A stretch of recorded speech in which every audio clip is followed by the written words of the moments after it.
आज हम आपको यूजीसी नेट परीक्षा दिसंबर 2004 में जो हुआ था उसका हिंदी द्वितीय प्रश्न पत्र का हल जो है अध्यायवार विश्लेषण सहित व्याख्या। प्रश्न पत्र में 50 बहुविकल्पीय प्रश्न हैं और प्रत्येक प्रश्न के 2 अंक हैं। सभी प्रश्नों के उत्तर देने हैं। देखिए, हिंदी भाषा और उसका विकास से संबंधित क्वेश्चन है। हिंदी भाषा और उसका विकास।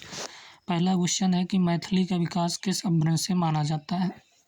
सौरसेनी अपभ्रंश से, मागधी अपभ्रंश से, या अर्धमागधी अपभ्रंश से, या महाराष्ट्रीय अपभ्रंश से? तो मैथिली का विकास इसमें क्वेश्चन है कि किस अपभ्रंश से माना जाता है।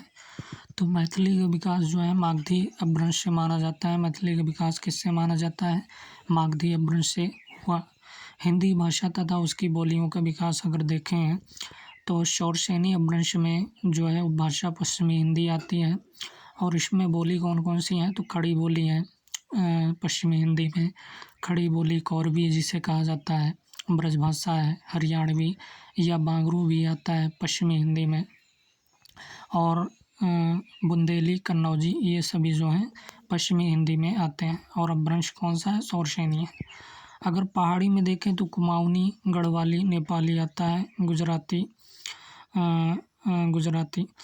तो इसमें कौन कौन से आते हैं? पश्चिमी हिंदी, राजस्थानी, पहाड़ी, गुजराती, ये सभी आते हैं सौरसेनी में। ठीक है। अर्धमागधी में देखें तो पूर्वी हिंदी आती है अर्धमागधी में। अवधी, बघेली, छत्तीसगढ़ी इसमें आते हैं बोली। अवधी, बघेली, छत्तीसगढ़ी, जिसे ABC कह सकते हैं ट्रिक के हिसाब से। तीसरा है मागधी है बिहारी और भोजपुरी इसमें आते हैं। मगही, मैथिली, बंगला, उड़िया, असमिया इसमें मागधी में। और फिर पैसाची में लहंदा, पंजाबी आता है। पैसाची में कौन कौन सा आता है? लहंदा और कौन एक बताया? पंजाबी। अगला है कि ब्राह्मण में सिंधी आता है, महाराष्ट्री में मराठी। दूसरा क्वेश्चन है कि संविधान के किस अनुच्छेद में देवनागरी लिपि में लिखित हिंदी को संघ की राजभाषा घोषित किया गया? तो सी सही है कि 343, 347, 348 या 345। सही 343 है कि संविधान के अनुच्छेद देवनागरी लिपि में लिखित हिंदी संघ की राजभाषा घोषित किया गया 343 में। 14 सितंबर 1949 ईस्वी को भारत के संविधान में हिंदी को राजभाषा की मान्यता प्रदान की गई। भारतीय संविधान के भाग 17 में अनुच्छेद 343 351 तक राजभाषा हिंदी का प्रावधान किया गया। अनुच्छेद 343 में हिंदी को संघ की राजभाषा घोषित किया गया है। भारतीय संविधान की 8वीं सूची में 22 भाषाओं को राजभाषा की मान्यता प्रदान की गई जो निम्न है। तो इसमें असमिया आता है, बंगला, बोडो, डोगरी, गुजराती, हिंदी, कन्नड़, कश्मीरी, कोंकणी, मैथिली, मलयालम, मणिपुरी, मराठी, नेपाली, उड़िया, पंजाबी, संस्कृत, संथाली, सिंधी, तमिल, तेलुगु, उर्दू आदि, ये सभी जो हैं 22 भाषाएं हैं जो राजभाषा की मान्यता प्रदान की गई है।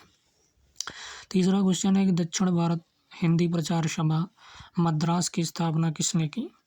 तो सी राजगोपालचारी ने, महात्मा गांधी ने, मोटरी सत्यनारायण ने, या विनोबा भावे? तो सही जवाब महात्मा गांधी है। दक्षिण भारत हिंदी प्रचार सभा मद्रास की स्थापना महात्मा गांधी ने 1927 ईस्वी में मद्रास में किया था। इस संस्था की स्थापना जो है दक्षिण भारत में हिंदी के प्रचार प्रसार के लिए किया गया था। दक्षिण भारत हिंदी प्रचार सभा का पूर्व नाम हिंदी साहित्य सम्मेलन था। चौथा क्वेश्चन है कि कौन सी बोली जो है पश्चिमी हिंदी की नहीं है? कौन सी बोली जो है पश्चिमी हिंदी की नहीं है? ब्रज नहीं है, खड़ी बोली, बुंदेली, बघेली, अभी हमने बताया था। तो पश्चिमी हिंदी में कौन सी बोली नहीं आती? तो ये बघेली नहीं आती, बल्कि ब्रज आता है, खड़ी बोली, बुंदेली, ये सभी पश्चिमी हिंदी की बोली हैं। तो ब्रज भाषा, खड़ी बोली, बुंदेली, कन्नौजी तथा बांगरू पश्चिमी हिंदी की बोली, जबकि बघेली, अवधी, छत्तीसगढ़ी पूर्वी हिंदी की बोली है। ठीक है। हिंदी भाषा तथा उसकी बोलियों का विकास अगर देखें, सौरसेनी पश्चिमी हिंदी में, खड़ी बोली जिसे कौरवी कहते हैं, ब्रजभाषा हरियाणवी या इसे बांगरू भी कहते हैं, बुंदेली, कन्नौजी। और अगर देखें राजस्थानी में तो पश्चिमी राजस्थानी, मारवाड़ी, पूर्वी राजस्थानी। अगर देखें तो जयपुरी, उत्तरी राजस्थानी, मेवाती, दक्षिणी राजस्थानी, मालवी को कहा जाता है। पहाड़ी में कुमाऊनी, गढ़वाली और नेपाली आता है। गुजराती।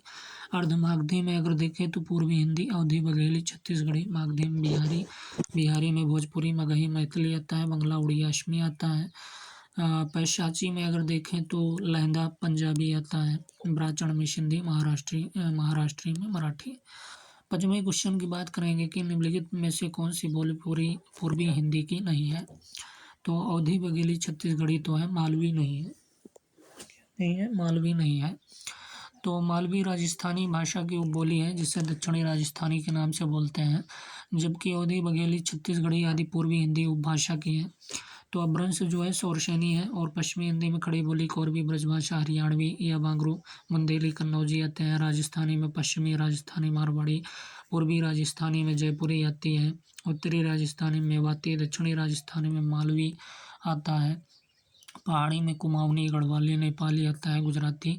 अर्धमागधी में पूर्वी हिंदी, अवधी, बघेली, छत्तीसगढ़ी, मागधी में बिहारी, भोजपुरी, मगही, मैथिली, बंगला, उड़िया, असमिया। और पैशाची में लहंदा, पंजाबी, ब्राह्मण में सिंधी और महाराष्ट्री में मराठी आता है।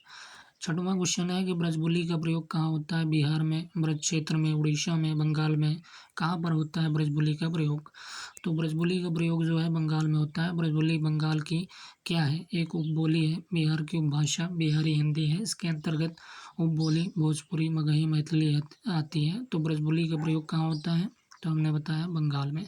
ब्रजबोली बंगाल की एक उपबोली है। बिहार की उपभाषा बिहारी हिंदी है, जिसके अंतर्गत उपबोली भोजपुरी, मगही, मैथिली आती है।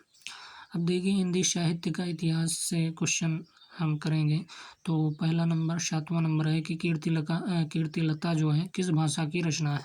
अवहट्ट भाषा की रचना है, अपभ्रंश की है, मैथिली की है या ब्रज की है। तो कीर्तिलता जो है ये अपभ्रंश भाषा की जो है रचना है। विद्यापति द्वारा रचित है कीर्तिलता। 1350 से 1450 की रचना है। अगर देखें तो शैव, संस्कृत, अवहट्ट, अपभ्रंश और मैथिली। तो शैव सर्वस्व सार कीर्तिलता और मैथिली पदावली। गंगा वाक्यावली, कीर्ति पताका, गोरक्ष विजय नाटक। ठीक है। दुर्गा भक्ति तरंगिणी, भू परिक्रमा, दान वाक्यावली, पुरुष परीक्षा, विभाग 4 लिखनावली, गया पत्तलक वर्ण कृत्य। तो कीर्ति लता में कीर्ति सिंह और कीर्ति पताका में शिव सिंह की उदारता का वर्णन किया गया है। गोरक्ष विजय का गद्य भाग संस्कृत में तथा पद्य भाग मैथिली में है। 8वां क्वेश्चन है कि आदिकाल में किस कवि ने अवहट्ट भाषा में रचना की। तो अमीर खुसरो, अब्दुल रहमान, कुतुबन या मंजन। किसने आदिकाल में अवहट्ट भाषा में रचना की। तो ये सही अब्दुल रहमान है। अगर अब्दुल रहमान का बात करें तो संदेह है राशक पहला धर्मेतर राश ग्रंथ है जो अवहट्ट भाषा में लिखा गया है। देसी भाषा में किसी मुसलमान द्वारा लिखित प्रथम काव्य ग्रंथ संदेश राशक है। संदेश राशक एक खंड काव्य है जिसमें विक्रमपुर की एक वियोगिनी की विरह की कथा वर्णित है। यह एक विरह काव्य है जिसका रचना काल 12वीं शताब्दी का उत्तरार्ध है और 13वीं शताब्दी का प्रारंभ माना है, जबकि मंझन एवं कुतुबन की भाषा अवधी है तथा अमीर खुसरो की भाषा क्या है, खड़ी बोली हिंदवी थी। 9वें क्वेश्चन की बात करेंगे कि उत्तर भारत में भक्ति का प्रसार करने के श्रेय किसे प्राप्त है। शंकराचार्य, रामानुजाचार्य, रामानंद, मध्वाचार्य। तो किससे प्राप्त है उत्तर भारत में भक्ति का प्रसार करने के श्रेय। तो उत्तर भारत में भक्ति का प्रसार करने के श्रेय जो है प्राप्त है रामानंद को। सी सही है। कौन सा, रामानंद सही है। उत्तर भारत में रामानंद ने भक्ति आंदोलन का प्रचार प्रसार किया। ठीक है। राघवानंद ने उत्तर भारत में राम भक्ति का प्रवर्तन किया, परंतु इसे प्रतिष्ठित और प्रसारित जो है रामानंद ने किया। रामानंद को आकाश धर्मा गुरु आचार्य हजारी प्रसाद द्विवेदी ने कहा। रामानंद के संबंध में कथन है कि भक्ति द्रविड़ उपजी लाए रामानंद। भक्ति द्राविड़ उपजी लाए रामानंद। प्रगट किया कबीर ने 7 दीप नौखंड। उत्पन्ना द्राविड़े श्याम वृद्धिम कर्णाटके गता। क्वचित क्व जन्म महाराष्ट्रे गुर्जरे जीर्णताम गता। तो उत्तर भारत में भक्ति का प्रसार करने का श्रेय किसे प्राप्त है, तो हमने बताया रामानंद। और रामानंद के बारे में बात करें तो राघवानंद ने उत्तर भारत में राम भक्ति का प्रवर्तन किया, परंतु इसे प्रतिष्ठित और प्रसारित जो है रामानंद ने किया था। और रामानंद को आकाश धर्मा गुरु आचार्य हजारी प्रसाद द्विवेदी ने कहा है। अगला क्वेश्चन है कि सहजोबाई किस शाखा की रचनाकार है। सहजोबाई किस शाखा की रचनाकार है। कृष्ण भक्ति शाखा, राम भक्ति शाखा, ज्ञानाश्रयी शाखा या प्रेमाश्रयी शाखा। तो सहजोबाई जो है ये ज्ञानाश्रयी शाखा की जो है रचनाकार हैं। और सहजोबाई ज्ञानाश्रयी शाखा की संत कवि हैं। सहजोबाई की प्रमुख रचनाएं अगर देखें तो गुरु महिमा है, प्रेम प्रकाश है। दयाबाई और सहजोबाई संत चरणदास की शिष्या थी। दोनों चचेरी बहनें हैं। दयाबाई और सहजोबाई किसके संत चरणदास की शिष्या थी और दोनों क्या थी, चचेरी बहनें थी।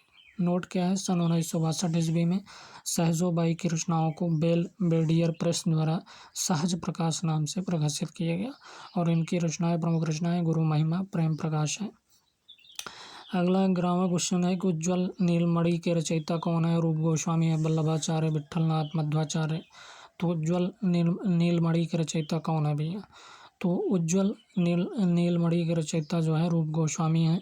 और पूर्व मीमांसा भाष्य, उत्तर मीमांसा भाष्य या ब्रह्मसूत्र भाष्य जो अणुभाष्य के नाम से प्रसिद्ध है, तो ये वल्लभाचार्य की रचना है। ठीक है। नोट है कि अणुभाष्य वल्लभाचार्य का अधूरा ग्रंथ था जिसे उनके पुत्र विट्ठलनाथ ने पूरा किया। तो इसमें पूर्व मीमांसा भाष्य, उत्तर मीमांसा भाष्य या ब्रह्मसूत्र भाष्य जो अणुभाष्य के नाम से प्रसिद्ध है, ये वल्लभाचार्य जी का है। चलिए, चंदायन किस कवि की रचना है। मलिक मोहम्मद जायसी की है। कुतुबान मंजन, मुल्ला दाऊद। तो मुल्ला दाऊद की रचना है चंदायन। अगर चंदायन की प्रकाशन वर्ष देखें तो 1369 ईस्वी मुल्ला दाऊद और भाषा अवधी है इसकी। मृगावती की बात करें तो कुतुबन है 1503 ईस्वी, अवधी भाषा इसकी भी है।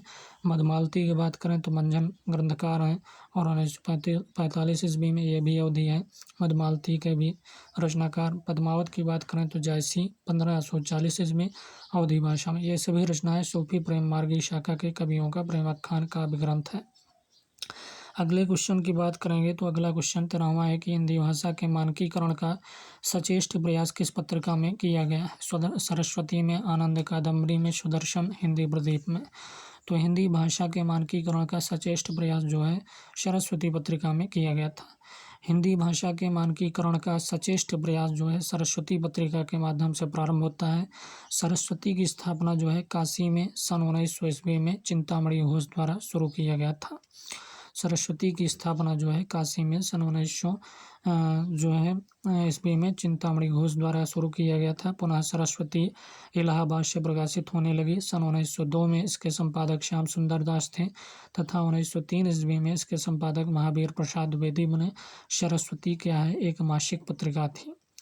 तो सरस्वती की बात करें स्थापना की तो सबसे पहले जो है सन 1900 ईस्वी में चिंतामणि घोष द्वारा शुरू किया गया था। पुनः सरस्वती इलाहाबाद से प्रकाशित होने लगी थी और सन 1902 में इसके संपादक जो श्याम सुंदर थे तथा 1903 में इसके संपादक जो है महावीर प्रसाद द्विवेदी बने। सरस्वती क्या है, एक मासिक पत्रिका थी। आनंद पत्र पत्रिका की बात कर लेते हैं कि आनंद कादम्बनी बद्री नारायण चौधरी प्रेमघन संपादक हैं और 1881 ईस्वी प्रकाशन वर्ष है। देवकी सुदर्शन जो है देवकी नंदन एवं माधव ने संपादक हैं और 1900 ईस्वी प्रकाशन है वर्ष है। और देखिए आनंद कादम्बनी जो है 1881 प्रकाशन वर्ष है और बद्री नारायण चौधरी प्रेमघन ने संपादक हैं। और स्थान क्या है, तो प्रकार क्या है, मासिक है और मिर्जापुर से प्रकाशित होता था।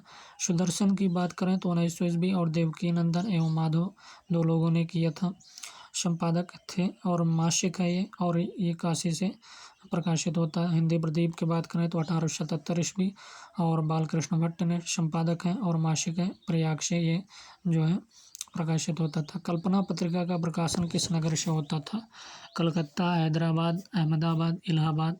तो कल्पना जो है ये हैदराबाद से जो है प्रकाशित होता था प्रकाशन। कल्पना जो है दक्षिण भारत में हिंदी की मुख्य पत्रिका है जिसका प्रकाशन सन 1949 ईस्वी में हैदराबाद तेलंगाना से होता है। कल्पना का प्रारंभ जो है आर्येंद्र शर्मा के संपादकत्व में हुआ। यह द्विमासिक पत्रिका है। इसके संस्थापक जो है बद्री प्रसाद विशाल थे। अगले क्वेश्चन की बात करेंगे। 15वां क्वेश्चन है कि माध्यम पत्रिका का संपादक कौन है? सत्य प्रकाश मिश्र है, नंद किशोर नवल है, काशीनाथ सिंह है, रविंद्र कालिया है। तो माध्यम पत्रिका का संपादक कौन है? तो माध्यम पत्रिका का संपादक जो है सत्य प्रकाश मिश्र है। माध्यम जो है 1964 ईस्वी में प्रकाशन वर्ष है। संपादक सत्य प्रकाश मिश्र और मासिक पत्रिका है और प्रयाग में त्रैमासिक। नाना ज्ञानोदय 2002 प्रकाशन वर्ष और इसके संपादक कौन थे? रविंद्र कालिया। नया ज्ञानोदय जो है 2002 वर्ष प्रकाशन वर्ष 2002 प्रकाशन वर्ष है और रविंद्र कालिया संपादक हैं और प्रकार क्या है? मासिक है और दिल्ली में से प्रकाशित होती थी। अगला कसौटी की बात करें तो नंद किशोर नवल और अप्रैल जून 1991 प्रकाशन वर्ष त्रैमासिक और ये पटना से प्रकाशित होती थी कसौटी। माध्यम जो है 1964 मासिक त्रैमासिक पत्रिका के संस्थापक जो है बालकृष्ण राय थे। किस लेखिका ने पशु पक्षियों पर केंद्रित रचना की? महादेवी वर्मा ने, सुभद्रा कुमारी चौहान ने, होमवती देवी ने या सत्यवती मलिक ने। तो ये सही है कि महादेवी वर्मा। छायावादी युग की प्रमुख महिला रचनाकार महादेवी वर्मा ने मेरा परिवार 1972 ईस्वी नामक रेखा चित्र लिखा, जिसमें महादेवी ने अपने पालतू पशु पक्षियों का विस्तृत वर्णन किया है। महादेवी के पालतू पशु पक्षी जो हैं नीलकंठ मोर हो गया, गिल्लू गिलहरी हो गया, सोना कौन हिरनी हो गई, दुर्मुख जो है खरगोश हो गया, गौरा क्या हो गई गाय हो गई, नीलू क्या हो गया कुत्ता हो गया, निक्को क्या हो गया निक्को जो है नेवला, रोजी क्या है कुतिया, रानी क्या है घोड़ी आदि का वर्णन मिलता है। तो कौन सी रचना थी इनका? मेरा परिवार 1972 ईस्वी रेखा चित्र है। अगला क्वेश्चन है कि वृंद सतसई की विषय वस्तु क्या है? नायिका भेद है, श्रृंगार है, नीति भक्ति। कौन सा है वृंद सतसई की विषय वस्तु? तो वृंद सतसई की विषय वस्तु जो है नीति है। वृंद सतसई रीतकालीन कवि वृंद द्वारा रचित नीति परक रचना है जिसमें नीति के 700 दोहे हैं। अगला क्वेश्चन है कि चित्रधार किसकी रचना है? तो चित्रधार जो है जयशंकर प्रसाद, रामनरेश त्रिपाठी, मुकुटधर पांडे, रामेश्वर शुक्ल अंचल। किसकी रचना चित्रधार है? तो चित्रधार जो रचना है ये जयशंकर प्रसाद की रचना है। चित्रधार जयशंकर प्रसाद 1889-1937 के काव्य संग्रह तथा उनका अनुक्रम अगर देखें तो उर्वशी 1909, वन मिलन है 1909, उनकी प्रेम राज्य 1909, अयोध्या का उद्धार है 1910 ईस्वी, शोकोच्छ्वास है 1910 ईस्वी, बभ्रुवाहन है 1911 ईस्वी, कानन कुसुम है 1913, प्रेम पथिक 1914, महाराणा का महत्व 1914, चित्रधार 1918, झरना 1918 और आंसू 1925, लहर 1933, कामायनी 1935। तो कौन कौन सी रचना हमने बताया जयशंकर प्रसाद के काव्य संग्रह में? उर्वशी, वन मिलन। कौन कौन से बताए? तो रुकिए बता रहे हैं। उर्वशी है, वन मिलन है। कौन कौन से है? उर्वशी है, वन मिलन है उर्वशी है, वन मिलन है, प्रेम राज्य है, अयोध्या का उद्धार है, शोकोच्छ्वास है, बभ्रुवाहन, कानन कुसुम, प्रेम पथिक, महाराणा का महत्व, चित्राधार, झरना, आशु, लहर, कामायनी। ये सभी रचना जो है जयशंकर प्रसाद के काव्य संग्रह। रामनरेश त्रिपाठी की बात करें तो काव्य संग्रह है उनका अनुक्रम जो है मिलन है, पथिक मिलन जो है 1917 ईस्वी, पथिक 1920 ईस्वी, मानसी है 1927 ईस्वी, स्वप्न 1929 ईस्वी, कविता कौमुदी है। मुकुटधर पांडे की बात करें तो 1895 1984 के काव्य संग्रह एवं उनका अनुक्रम है आंसू, उद्गार, पूजा फूल, कानन कुसुम। रामेश्वर शुक्ल अंचल की बात करें तो 1915 1996 के काव्य संग्रह एवं उनका अनुक्रम मधुलिका है 1938 ईस्वी, अपराजिता 1939 ईस्वी, किरण बेला 1941 ईस्वी, करील 1942 ईस्वी, लाल चूनर 1944, वर्षांत के बादल। ये सभी जो है रामेश्वर शुक्ल अंचल के काव्य संग्रह है।